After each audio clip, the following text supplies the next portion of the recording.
हमरा चैनल में रउआ लोग के स्वागत बा। तो आज सोमवार है, तो सोमवार के हम भोले बाबा के एक गीत गावत तनी। अच्छा लगी तो लाइक सब्सक्राइब शेयर जरूर करब। हम रेखा देवी। तो सुनी लोगी ना, अच्छा लगे तो कमेंट में जरूर बताएं लोग।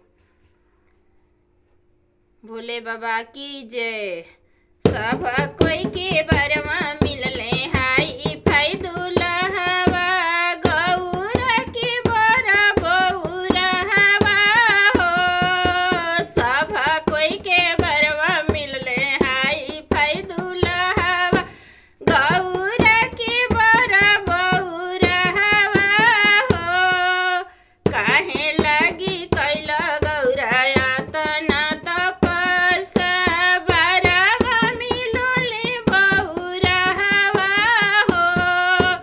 सबके बरवा रहे कोठवा अटरिया, तोर बरवा टूटई मोड़ैया हो।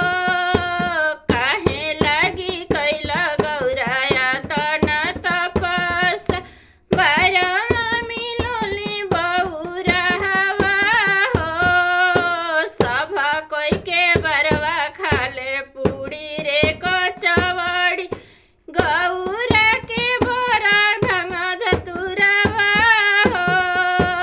काहे लगी कैला गौरा यातना तपस्या, बरवा मिलले बउरहवा हो। सब कोई के बरवा पेन्हे शर्ट पैंट तौली, तोर बरवा मिर्गा के छलवा हो।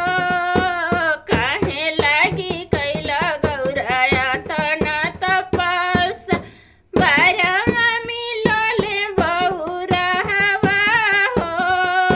सब कोई के बरवा चढ़े मारुति से मारसल, तोर बरवा बांसह भइलवा हो। काहे लगी कैला गौरा यातना तपस्या, बरवा मिलले बउरहवा हो। सब कोई के बरवा मिलले हाई फाई दुल्हवा, गौरा के बरा बउरहवा हो।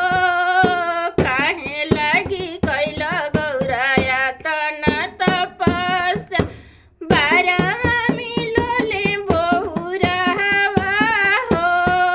सब कोई के बरवा के रे साथी रे संगतिया, तोर बरवा भूतबई तलवा हो।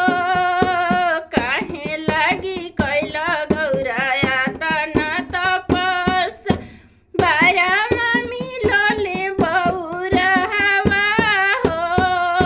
काहे लगी कैला गौरा यातना तपस्या, बरवा मिलले बउरहवा हो। जय हो भोले बाबा की जय।